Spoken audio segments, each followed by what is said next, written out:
અમારી નામ છે જંક ફૂડ અને અત્યારના સમયમાં બાળકોને યુવાઓમાં ખોરાકમાં જંક ફૂડ અને ફાસ્ટ ફૂડ એ ઘણી માઠી અસર પાડે છે. તે લોકોને પોષક તત્વોની ઉણપ વધતી રહે છે અને લોકોની જીવનશૈલીના રોગોનો વધારો થતો રહે છે અને બીમારી એ દિવસે દિવસે આપણા શરીરનું બીમારીનું ઘર બની રહ્યું છે.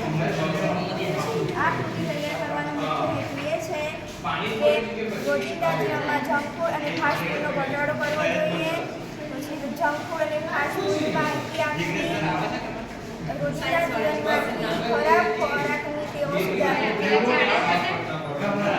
આ સાધન સામગ્રી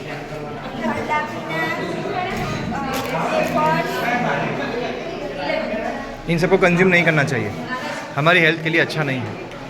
ओके, थैंक यू.